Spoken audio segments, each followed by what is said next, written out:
In the heart of the savannah, 35-year-old animal behaviorist Mark Thompson was driving his Jeep for field work. Abruptly, the Jeep's engine cut out. He glanced at the dashboard. Empty tank. He reached for the radio, but only static answered. In the distance, he made out a rocky rise. Maybe a better signal there. He set off, walking toward the outcrop. As he neared, Mark noticed animal droppings. On closer look, they were fresh, less than 5 minutes old, from an adult male lion. Mark understood immediately how perilous this was. His skin prickled as he slowly surveyed the area. A thunderous bellow rolled out from the rocks about 20 m ahead. A huge albino male lion. Beneath its pure white coat, a deep cross-shaped scar marked the area above its left eye. Mark could plainly see the animal's ribs showing. It was emaciated. The lion's red eyes locked on Mark. The murderous intent pressed down on him. Mark frantically tried to plan an escape from this predicament. His vehicle had no fuel and base camp lay 20 kilometers away. The odds of a random passerby finding him were slim. With no radio reception, he was utterly alone. There seemed nowhere to run. The old male lion began to close the distance slowly. The rasp of claws on dirt came nearer. Mark's heart hammered.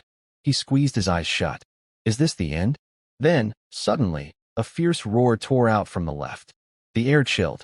Two dark shapes hurtled in like a squall and cut off Mark's path instantly.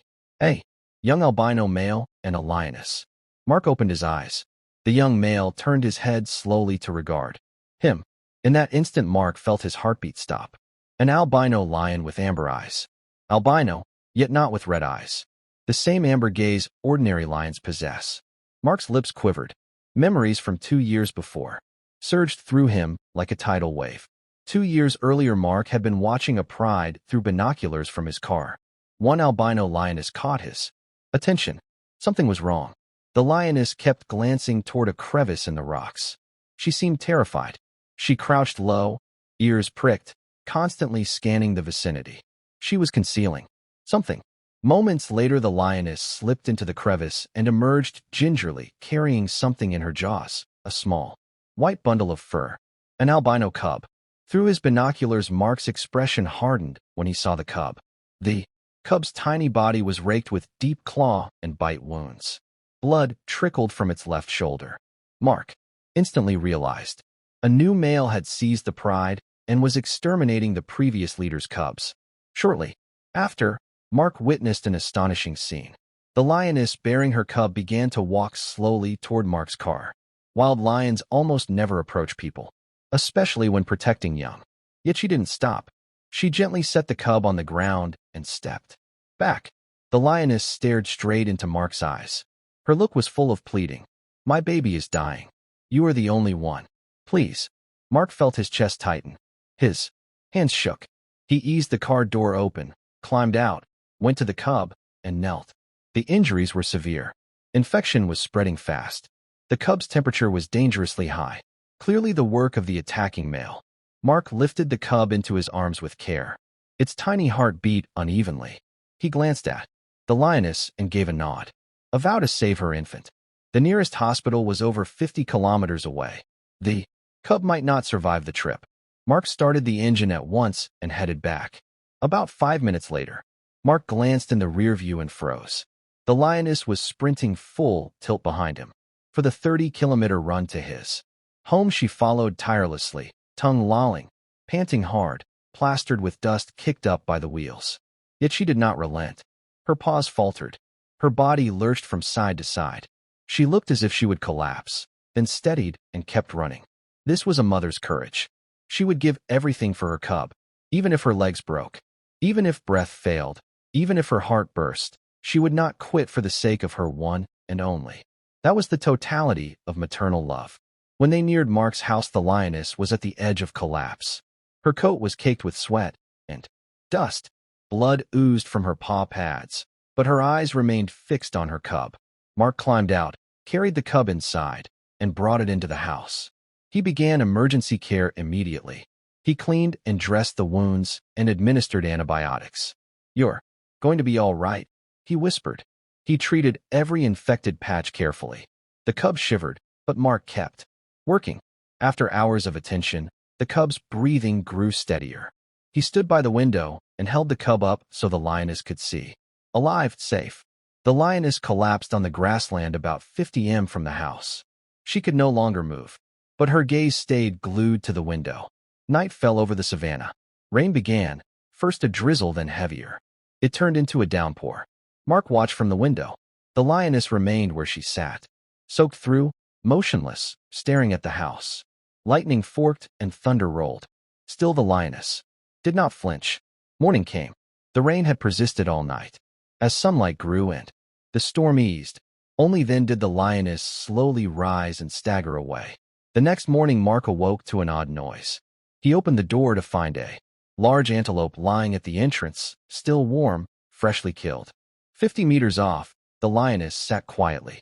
Mark's eyes filled with tears, a mother's wish for her cub to have food. He bowed his head deeply. The lioness acknowledged him with a slow nod and slipped away. The following morning prey appeared again, and the next day, 1 week, 2 weeks, a month. At every dawn the lioness brought food. Antelope haunches, small antelopes, rabbits, whatever she could catch.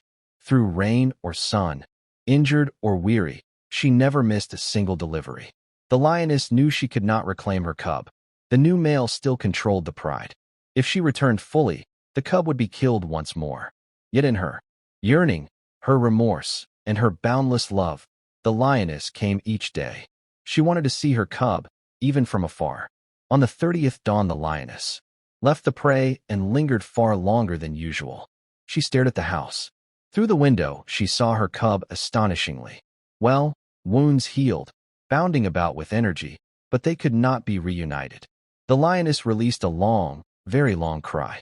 A final farewell, then she slowly turned and vanished. After that day the lioness never came back. Mark stood at the window watching the empty plain. At first worry washed over him. Had she given up? But he soon understood she had not surrendered. Far from it. She had completed her mission. She had run 30 kilometers without stopping. She had endured nights of rain for a month.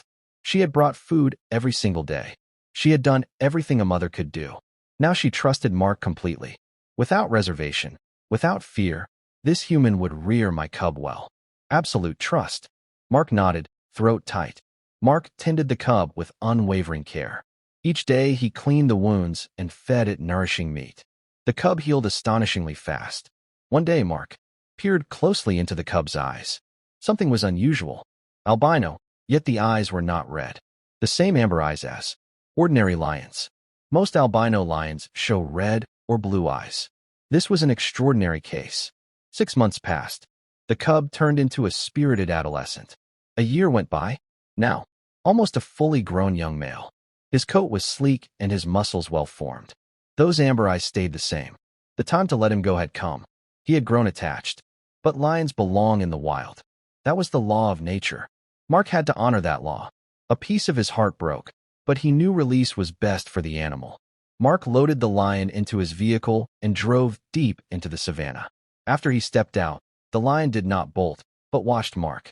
In those eyes were thanks and farewell. Mark gave a small nod. The lion nodded back slowly and turned to walk into the open plains. Mark remained until the animal was out of sight. His chest felt heavy. And now, a year later, that lion with amber eyes and his mother risked everything to protect Mark. For Mark and for their own vengeance, they confronted the old male who had once tried to kill the cub.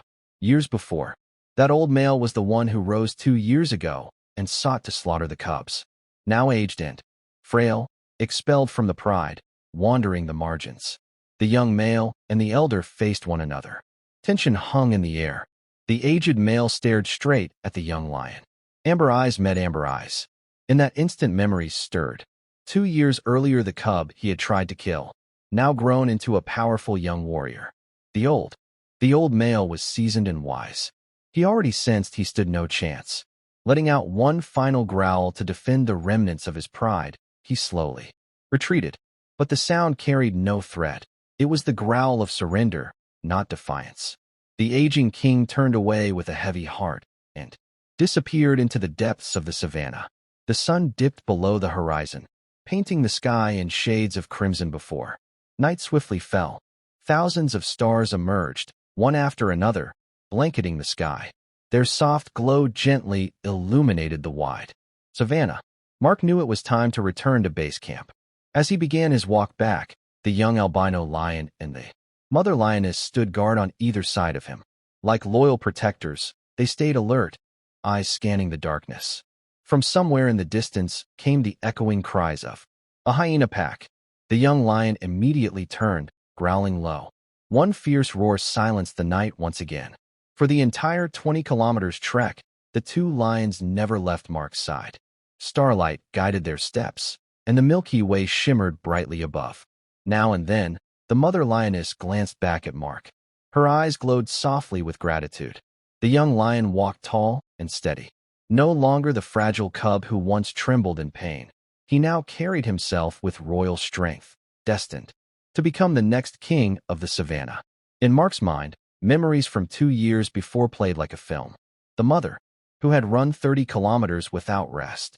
Her silhouette standing guard all night through the storm.